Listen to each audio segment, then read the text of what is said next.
जलियांवाला बाग हत्याकांड। यह घटना 13 अप्रैल साल 1919 को पंजाब के अमृतसर शहर में हुई थी।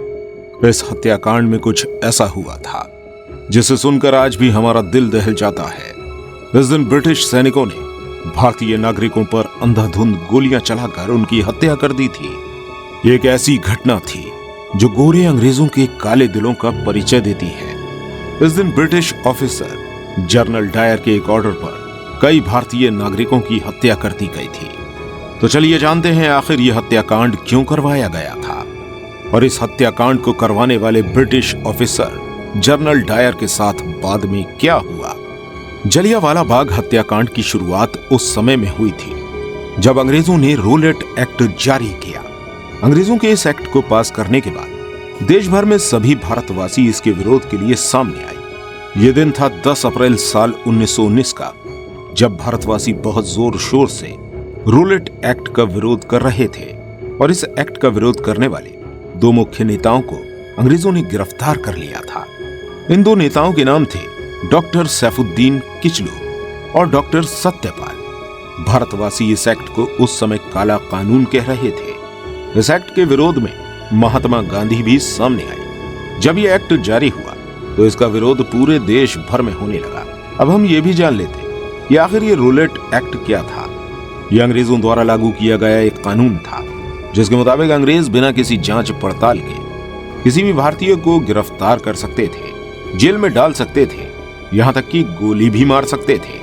और जब इस एक्ट का विरोध करने वाले नेताओं डॉक्टर सैफुद्दीन किचलू और डॉक्टर सत्यपाल को गिरफ्तार कर लिया गया, तब यह विरोध और भी ज्यादा बढ़ गया और भारतवासी आग बबूला हो गए।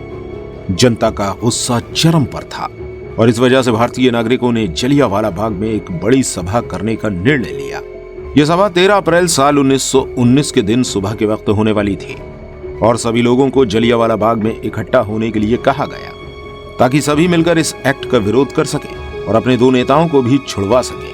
लेकिन किसी तरह से इस सभा की खबर British officer general Reginald Dyer तक पहुंच गई। 13 अप्रैल सन 1919 को पंजाब में बैसाखी का दिन था और पंजाबी बैसाखी बड़ी धूमधाम से मनाया करते थे। वहीं एक तरफ जो लोग बैसाखी का जश्न मना रहे थे और दूसरी तरफ साथ ही इस सभा की तैयारी भी कर रहे थे।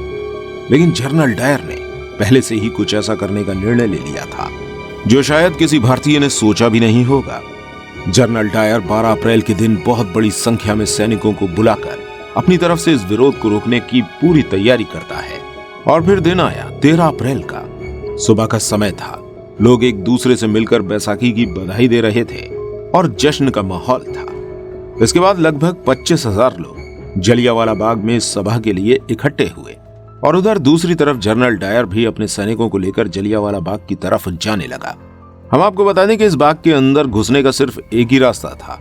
जो 25,000 लोग बाग के अंदर मौजूद थे उनकी सभा पूरी हो चुकी थी और ये लोग इस बात से बेखबर बाग में बैठे हुए थे कि जनरल डायर अपनी सेना को लेकर यहाँ आने वाला है।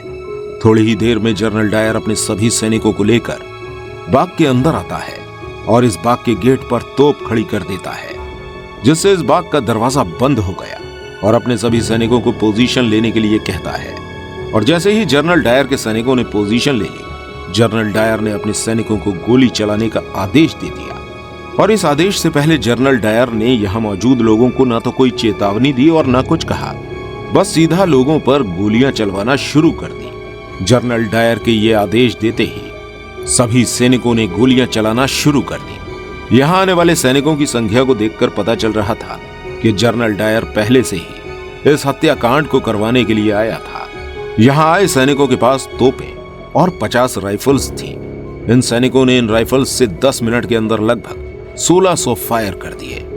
अचानक से होने वाली इन गोलियों की बारिश से यहां मौजूद लोग ना तो भाग सके और न ही संभल सके। ये सैनिक बिना रुके धड़ाधड़ फायरिंग कर रहे थे। फायरिंग सिर्फ बंदूक की गोली लोड करने के वक्त ही धीमी होती थी। ऐसा लग रहा था जैसे गोलियों की बारिश हो रही हो। यहां मौजूद लोगों में भगदड़ मच गई। यहां इस सभा में बच्चे, बूढ़े, जवान और महिलाएं सभी मौजूद थे और इस फायरिंग को होता देख सभी अपनी जान बचाने के लिए इधर उधर भागने लगे। लेकिन कोई इस बाग से बाहर नहीं निकल पाया। इस बाग के अंदर एक कुआं भी था लोगों ने खुद को बचाने के लिए इस कुएं में कूदने की कोशिश करी, लेकिन कोई फायदा नहीं हुआ। कुएं के अंदर भी लोगों को गोलियों से भून डाला गया। कई सारे लोग दीवार फलांग कर भागना चाहते थे, लेकिन कोई दीवार फलांगता इससे पहले ही गोलियों से उन्हें मार दिया जाता। इन सैनिकों ने यहां मौजूद सभी लोगों को चुन चुन कर मार डाला। वो कुआं जिसमें लोग बचने के लिए कूदे थे, उसके अंदर से 120 लोगों की लाशें निकाली गईं और ये कुआं यहां कूद के मरने वाले लोगों के खून से लाल हो गया। और आज भी इस कुएं को खूनी कुएं के नाम से जाना जाता है। इसके अलावा इस बाग की दीवारों पर आज भी उस समय की गोलियों के निशान मौजूद हैं।